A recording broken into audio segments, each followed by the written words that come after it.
ભારે વિરોધ વચ્ચે ગુજરાતમાં વિવાદિત કોમેડિયન સમય રૈનાને મોટો ફટકો લાગ્યો. તેના તમામ શો રદ કરી દેવાયા છે. યુટ્યુબ શો ઇન્ડિયાઝ ગોટ લેટેન્ટમાં રણવીર અલ્હાબાદિયા અને અન્ય લોકો દ્વારા અશ્લીલ શબ્દોને લઈને વિવાદનો મતપૂડો છેડાયો. આખા દેશમાંથી તેના પર ટીકાનો વરસાદ થયો. મુંબઈ અને ગુવાહાટી પોલીસે રણવીર અલ્હાબાદિયા, સમય રૈના, અપૂર્વા મખીજા, આશિષ ચંચલાની સામે ફરિયાદ પણ દાખલ કરી છે. જે વચ્ચે સમય રૈનાના ગુજરાતમાં આયોજિત શો કેન્સલ કરવામાં આવ્યા છે. સુરત, અમદાવાદ, વડોદરામાં સમય રૈના અનફિલ્ટર્ડ નામનો શો યોજાવાનો હતો, જેને ટિકિટ સોલ્ડ આઉટ પણ થઈ ગઈ હતી. જોકે ઇન્ડિયાઝ ગોટ લેટેન્ટની ક્લિપ વાયરલ થયા બાદ આખા દેશમાં આક્રોશ ફાટી નીકળ્યો, જેના પગલે ગુજરાતમાં યોજાનાર શો પણ રદ કરવામાં આવ્યા છે. ગુજરાતમાં સુરતમાં 17 એપ્રિલ, 18 એપ્રિલે વડોદરા, જ્યારે 19-20 એપ્રિલના રોજ અમદાવાદમાં શોનું આયોજન કરવામાં આવ્યું હતું અને તેની ટિકિટ્સ પણ વેચાઈ ગઈ હતી. 1.5 કલાકના શો માટે 999 અને 1999 વાળી તમામ ટિકિટ વેચાઈ ગઈ હતી, જ્યારે 2500 અને 3000ની કેટલીક ટિકિટ્સ બાકી હતી. પણ હવે સમય રૈનાને વિવાદ બાદ આ મોટો ફટકો લાગ્યો છે. સુરતમાં પાટીદાર યુવાનો મુદ્દે નિવેદન આપતો મહિલા પીએસઆઈ ઉર્વશી મેંદપરાનો એક વિડીયો વાયરલ થયો છે. સરથાણાના પાટીદાર પીએસઆઈ ઉર્વશી મેંદપરાએ દુઃખ વ્યક્ત કરતા કહ્યું કે પટેલ સમાજના યુવાનો ગેરમાર્ગે જઈ રહ્યા છે. પીધેલા 15માંથી 10 યુવાનો પટેલ જ્ઞાતિના હોય છે. હું તમને સરથાણા પોલીસ સ્ટેશનની વાત કરું. સાંજે અમે લોકોનું કામ છે કે સૌથી વધારે નશાની હાલતમાં હોય એમના કેસ કરવા. એટલે અમે અમારા ટાર્ગેટ ઉપર નીકળતા હોય છે કે આટલા કેસ આજે કરવાના છે. એમાંથી 15 છોકરા લાવ્યા હોય, એમાંથી 10 છોકરા પટેલ સમાજના હોય છે. મને જોઈને બહુ દુઃખ થાય છે કે અને પછી તમે હાથ જોડો છો આવીને કે સાહેબ તમે તો પટેલ છો, તમે તો સમજો. મને કોઈક આવું કે ને એટલે મને વધારે ગુસ્સો આવે છે અને હું એમ કહું છું એને કોઈ પણની ભલામણ આવે, પણ મારા પટેલ સમાજને તમારે છોડવાનો નથી. એક રાતની અંદર લોકઅપમાં રહેશે ને તો એને ખ્યાલ આવશે કે આ વસ્તુ ન કરાય. પટેલ સમાજે આટલી નામના મેળવી છે, આટલું આગળ વધ્યા છે, તો શું કામ આવી રીતે પતન તરફ જવાનું? તમારી પાસે પૈસા છે તો સારી જગ્યાએ વાપરો ને. અને જે સાયબર ફ્રોડના કેસ આવે છે એમાં 50% પટેલ સમાજ હોય છે. આજુબાજુના વ્યક્તિ પણ અમને એમ કહેતા હોય છે કે સાહેબ તમારો સમાજ છે. કેટલી શરમ આવે. રાજકોટની સૌરાષ્ટ્ર યુનિવર્સિટીના કુલપતિને પોતાની કાર પર સાયરન લગાડવું ભારે પડ્યું. છેલ્લા કેટલાક દાયકાઓથી ગુજરાતમાં વીઆઈપી કલ્ચર જોવા નથી મળતું. એટલે કે નેતા કે અધિકારીઓના વાહનો પર સાયરન નથી હોતા. પરંતુ આ વાત સૌરાષ્ટ્ર યુનિવર્સિટીના કુલપતિ ડોક્ટર ઉત્પલ જોશીને કોણ સમજાવે? સાહેબે મોભો પાડવા માટે થોડા દિવસ પહેલા પોતાની સરકારી કાર પર સફેદ સાયરન લગાડ્યો અને તેનો વિવાદ થયો તો સાહેબ કેવી સ્પષ્ટતા આપવા લાગ્યા એ પણ સાંભળો. રાજ્યની ઘણી બધી યુનિવર્સિટી છે, એની અંદર કુલપતિની કાર ઉપર હૂટર, કોઈ વિવાદ ઉભો થાય એવું હશે. હું અંગત રીતે વીઆઈપી કલ્ચરનો સખત વિરોધી માણસ. વાહ સાહેબ વાહ, તમારી સુફિયાણી વાતો તો સાંભળી લીધી. હવે ટ્રાફિકના નિયમો તમે સાંભળી લો. એમ્બ્યુલન્સ છે, ફાયર ફાઇટરો છે અને ડિઝાસ્ટર મેનેજમેન્ટ ડ્યુટી સાથે સંકળાયેલા જે પણ વાહનો જે છે અને બચાવ રાહત દરમિયાન જે વાહનો ઉપયોગમાં લેવાતા હોય છે એની અંદર આ સાયરન ફિટ કરી શકાતા હોય છે અને મલ્ટી કલરની લાઇટોનો ઉપયોગ થાય. છેલ્લા 2 દિવસથી રાજ્યમાં સ્ટાફ નર્સની ભરતી પરીક્ષાનો વિવાદ છેડાયો છે અને આ વિવાદ હવે પરીક્ષા રદ થવા સુધી પહોંચી ગયો છે. 11 ફેબ્રુઆરી અને મંગળવારે સ્ટાફ નર્સ સિલેક્શન ભરતી પરીક્ષામાં ગોલમાલના આરોપ બાદ સમગ્ર ગુજરાતમાં વધુ એક પરીક્ષા કૌભાંડની ચર્ચાઓએ જોર પકડ્યો. એવામાં આજે ઓલ ગુજરાત નર્સિંગ યુનિયનના સેક્રેટરીની પોસ્ટ સામે આવી, જેમાં સેક્રેટરી વનરાજ ચૌહાણ દાવો કરી રહ્યા છે કે આ પેપર આપણે જ કાઢ્યું છે. પોસ્ટમાં તેમણે લખ્યું કે કહ્યું હતું આપણે જ પેપર કાઢ્યું છે. માનતા જ નહોતા, આવી ગયું ને આખું પેપર. તો બીજી તરફ સ્ટાફ નર્સ ભરતી વિવાદને લઈને તપાસનું તરકટ પણ શરૂ થઈ ગયું. કથિત તપાસ માટે જીટીયુના રજિસ્ટ્રાર ગાંધીનગર પહોંચ્યા હતા, જ્યાં તેમણે એબીસીડી પેટર્ન ફોલો કરનારની માહિતી એકત્ર કરીને આરોગ્ય વિભાગને સોંપી હતી. જેના પરથી એક વાત તો સ્પષ્ટ છે કે પરીક્ષામાં કંઈક ગેરરીતિ થઈ છે.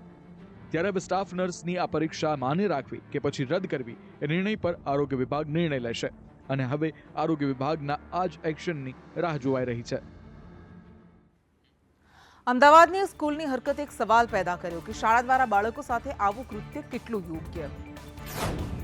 અમદાવાદની એપોલો ઇન્ટરનેશનલ સ્કૂલના બસ ડ્રાઈવરે પહેલા તો દાદાગીરી કરીને વિદ્યાર્થીને અધવચ્ચે બસમાંથી ઉતારી દીધો અને કહ્યું કે બસનું ભાડું ચૂકવો તો જ સ્કૂલ બસમાં બેસવા દઈશ. ઘટનાને લઈને વાલીઓએ રજૂઆત કરી તો સ્કૂલ સંચાલકો પણ મનમાની પર ઉતરી આવ્યા. જોકે સમગ્ર મામલો મીડિયામાં આવતા જ અપોલો ઇન્ટરનેશનલ સ્કૂલના સંચાલકોની શાન ઠેકાણે આવી. कि शायद उसने बोलने में मिसकम्युनिकेट हुआ कि फीस नहीं है, तो फीस तो देखिए अगर वो इंचार्ज है तो दे विल चार्ज. अगर हो सकता है दोनों में कुछ ऐसा मिसकम्युनिकेशन हुआ हो और बच्चा आज स्कूल नहीं आया था, सो बट पेरेंट के साथ वो स्कूल आ गया है और दोनों से बात भी हो गई है कि ये नेक्स्ट टाइम थोड़ा टोन ऑफ वॉइस पे भी काम करेंगे और हमने ट्रांसपोर्ट इंचार्ज को मिलके बोल दिया है अगर ज़रूरत पड़ेगी तो we will remove that person. સરકારી જમીન બારોબાર ભાડે આપી લાખોની કમાણી કરવાનું કૌભાંડ સામે આવ્યું, જેનો આરોપી ભાજપનો નેતા નીકળ્યો. વેરાવળમાં ગુજરાત મેરીટાઈમ બોર્ડની માલિકીની જમીનને બારોબાર ભાડે આપી દર મહિને હજારો રૂપિયાનું ભાડું ઉઘરાવવાનું રેકેટ સામે આવ્યું.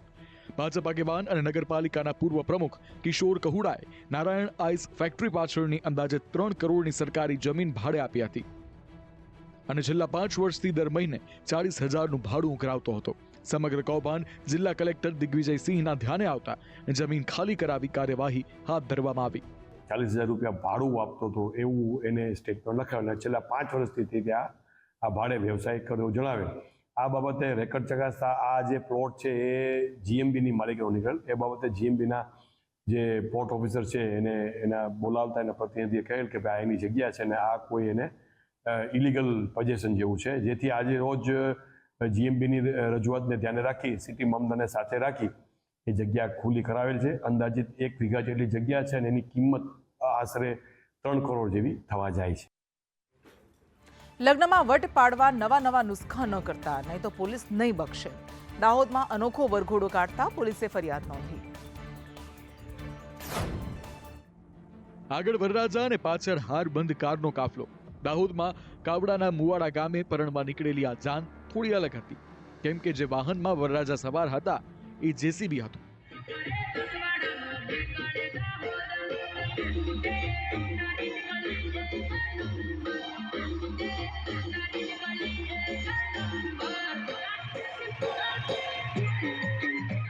જાનનો આ વિડીયો સોશિયલ મીડિયામાં સામે આવતાની સાથે જ પોલીસ એક્શન મોડમાં આવી અને અનોખી જાન સામે અનોખી કાર્યવાહી શરૂ કરી. વિડીયો એક વાયરલ થયેલ, જે અનુસંધાને આજરોજ સંજેલી પોલીસ સ્ટેશન ખાતે આ જેસીબી મશીનના ચાલક વિરુદ્ધ બીએનએસએસ કલમ 281 મુજબ ગુનો રજીસ્ટર કરવામાં આવેલ છે. માત્ર મહાકુંભ જ નહીં પરંતુ ગુજરાતમાં પણ માઘ પૂર્ણિમાના સ્નાન માટે શ્રદ્ધાળુઓની ભીડ ઉમટી.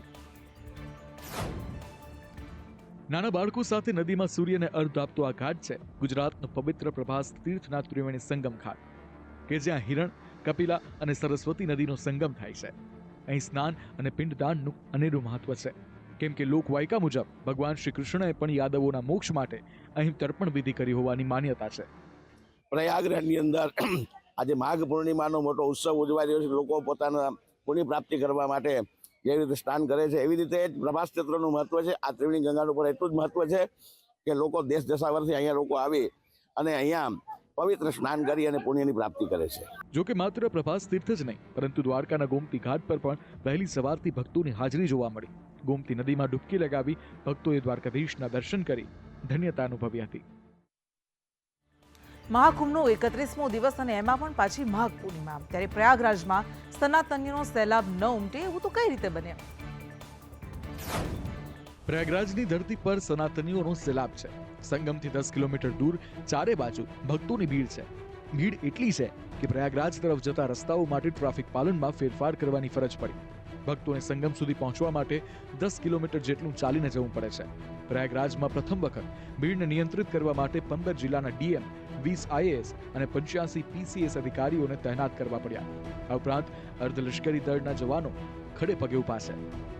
શ્રદ્ધાળુઓની આસ્થાનું માન રાખી યોગી સરકાર દ્વારા હેલિકોપ્ટરની મદદથી 25 ક્વિન્ટલ ફૂલોની વર્ષા કરવામાં આવી. સાધુ સંતોથી લઈને વીવીઆઈપી અને સામાન્ય શ્રદ્ધાળુઓ આસ્થાની ડૂબકી લગાવી રહ્યા છે. અત્યાર સુધીમાં 4 સ્નાન ઉત્સવો થઈ ચૂક્યા છે અને આ 5મું સ્નાન છે. તંત્રનો દાવો છે કે આજના દિવસે અંદાજે 2.5 કરોડ શ્રદ્ધાળુઓ સ્નાન કરવા પહોંચ્યા હતા અને હવે છેલ્લું સ્નાન 26 ફેબ્રુઆરીએ મહાશિવરાત્રિના દિવસે યોજાશે. 13 જાન્યુઆરીથી અત્યાર સુધીમાં અંદાજે 46 કરોડથી વધુ શ્રદ્ધાળુઓએ સ્નાન કર્યું છે.